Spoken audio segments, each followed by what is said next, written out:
Hello my dear student. चलिए आज हम शुरुआत करते हैं लॉन्ग सवाल की। तो चलिए लॉन्ग सवाल आपके सामने ये रहा। तो कक्षा 10 के लिए जो मोस्ट इम्पोर्टेंट है, देखिए 2023 और 24 में कंटिन्यू आ चुका है।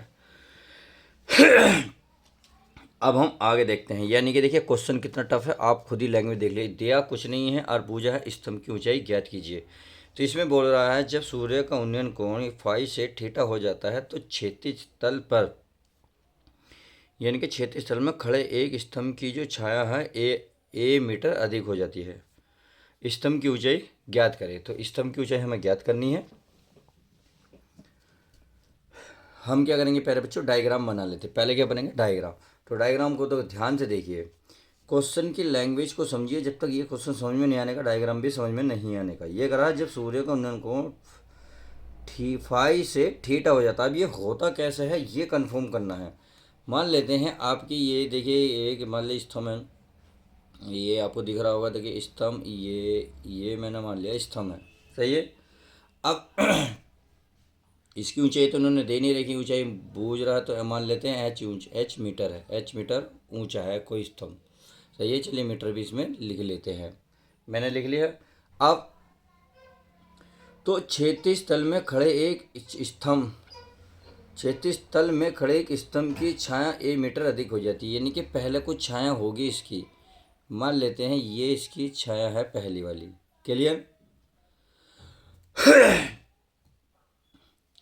अब जब फाई से थीटा कोण हो जाए, यानी कि पहले क्या था प्यारे बच्चों, फाई, अब फाई से बन गया थीटा, तो इसकी जो है ए मीटर, जो छाया ए मीटर अधिक हो जाती है, यानी कि छाया बढ़ गई।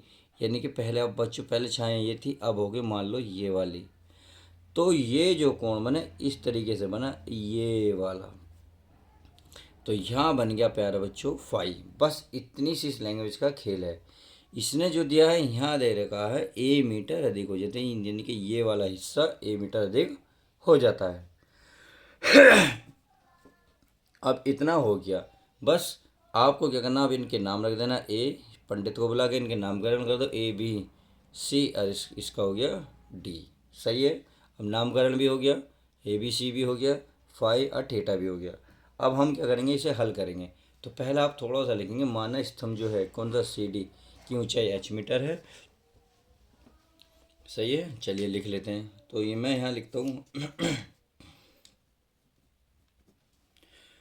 हल में माना, क्या लिखूँगा, माना स्तंभ, और स्तंभ का नाम क्या है बताइए। स्तंभ का नाम है आपका सी डी। तो यहाँ सी डी जरूर लिखेंगे, स्तंभ सी डी की ऊंचाई। तो चलिए ऊंचाई मान लेते हैं ये है एच मीटर। कितनी है, एच मीटर है, सही है। अब क्या क्या दे रखा है, थाइट थीटा और फाई दे रखा है। तो यहाँ ये और लिखिए दिया है। अब क्या क्या दिया है वो आप यहाँ लिखेंगे। क्लियर। देखिए क्षैतिज तल के बिंदु ए, ये क्षैतिज तल के जो बिंदु ए है तथा बी से जो कोण फाई से थीटा बना है, तो उसमें जो दूरी बनी है कितनी बनी है, ए बी, कितनी, ए मीटर। तो यहाँ आप लिख देंगे क्षैतिज तल के, तो लिख सकता हूँ मैं क्षैतिज तल के जो बिंदु है, क्षैतिज तल का बिंदु कौन सा, ए, कौन सा, ए, तथा बी जगह है। चलिए बी से उन्नयन कोण क्या बनाए, उन्नयन कोण, उन्नयन कोण थीटा तथा फाई है, क्या है, फाई है। तथा अब ए बी के बीच की दूरी कितनी है, तथा ए बी जो कि बराबर कितनी है, यानी कि ए बी के बीच की दूरी है ए मीटर, मीटर है। बस इतनी बात लिखने के बाद अब आपको सीधा सीधा सवाल सोल्व करना है। अब मान लेते हैं मैं इसको पहले ये वाला कोण निकाल लूँ। अगर ये वाला कोण निकालूंगा तो ये देखिए इसके सामने वाली लंब, ये हो गया आपकी आधार। क्यों, क्योंकि ये वाला तो कोण बचा कोण, यानी कि ये बचा आपका कर्ण। क्लियर। तो आप यहाँ लिखेंगे समकोण, क्या लिखेंगे प्यारे बच्चों, समकोण। क्योंकि क्या है ये समकोण ही है, यानी कि जहाँ 90 का एंगल बनता है उसे समकोण कहते ही उस त्रिभुज को। क्लियर। तो समकोण त्रिभुज कौन से, बी सी डी।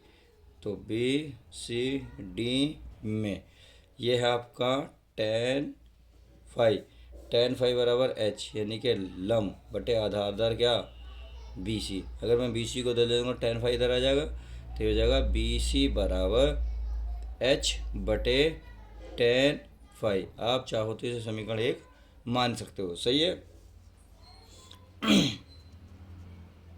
अब इस वाले कोण की बात कर लें। कौन सा कोण? थीटा। कौन सा? ए सी और डी। तो चलिए पुनः लिख लेते हैं। पुनः टेन क्या है ये? थीटा। थीटा बराबर क्या होगा? इसके सामने वाली भुजा आपकी लंब हमारी एच बटे आधार। आधार यहाँ से शुरू हुआ तो सारा जुड़ेगा, यानी कि पहले ए बी फिर जुड़ेगा बी सी। तो चौड़ लिख लेते हैं। यहाँ लिखेंगे हम A B plus P C. अब टेन थीटा तो हमारा ऐसे ही रहेगा, एच बटे ए बी का मान कितना दे रखा? ए प्लस बी सी देख रहे हो समीकरण 1 से कितना है? यह है एच बटे टेन फाइव। कितना है? टेन फाइव इसका मान है। अब हम क्या करेंगे, इसे थोड़ा सा सरल करते हैं। तो चलिए अगर मैं इस वाली चीज़ को इधर लेके जाऊँ तो कोई दिक्कत नहीं। तो चलिए मैं इसको इधर लेके जाता हूँ। देखिए कोशिश करूँगा मैं यहीं आ जाए। तो इसको मैं इधर ले जाऊँगा, ये बन जाएगा टेन थीटा और ये वाली चीज़ इधर आ जाएगी, ए प्लस एच बटे टेन फाइव। सही है। बराबर कितना बचा? एच। कितना बचा प्यारे बच्चों? ये बचा हमारे पास एच। सही है। अब हम क्या करेंगे, हम इसकी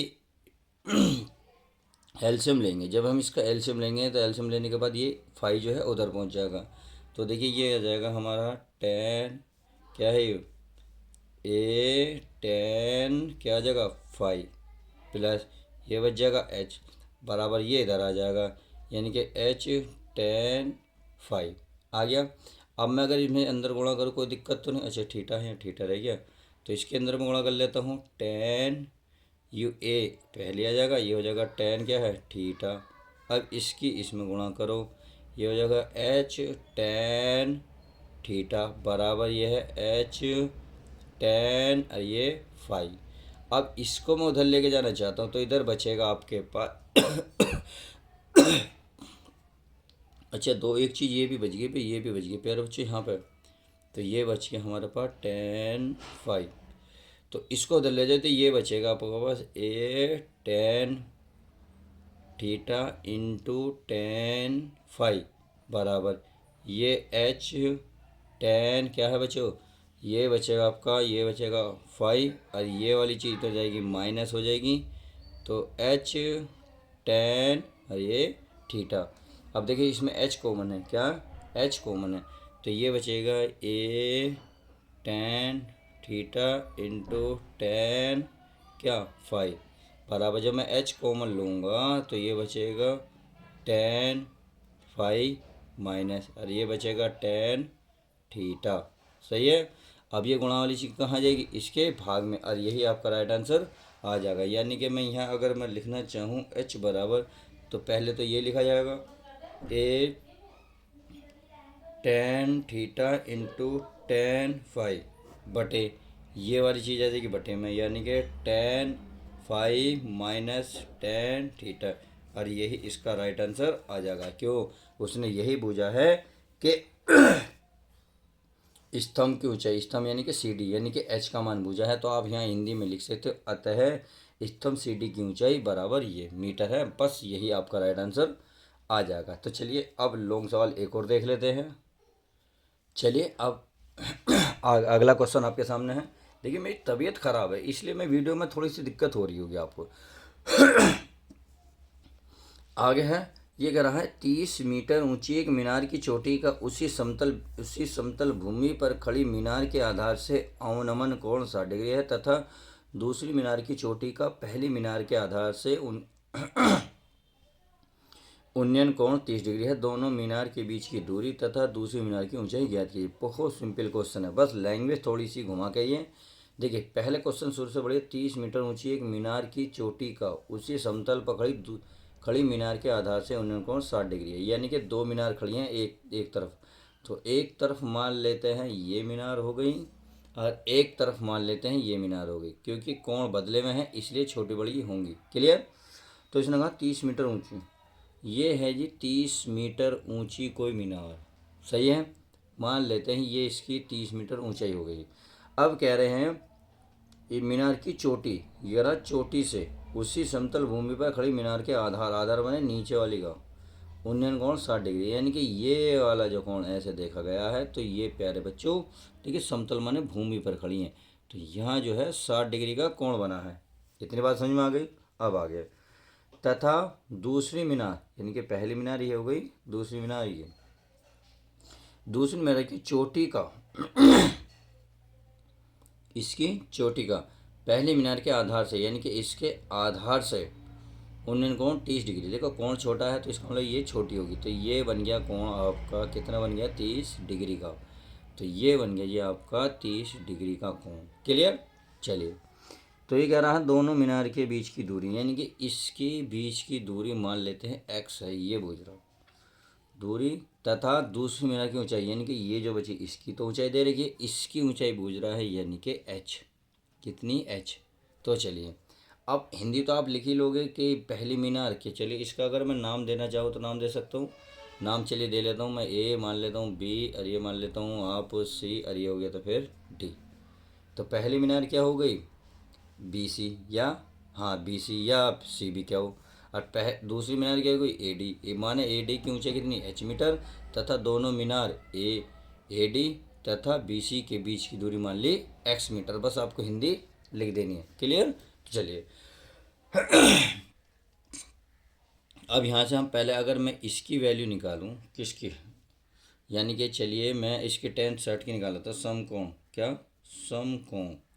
तो समकोण कौन सा, देखिए B C D, B C D में, बी सी डी में देख लेते हैं। अगर बी सी डी में आप देखोगे तो ये चलिए ये हो गया आपका 10 कितना 30, और 10 30 होता लम, लम माने h, लम बटे आधार, आधार माने x, और 10 30 का मान होता है 1/√3।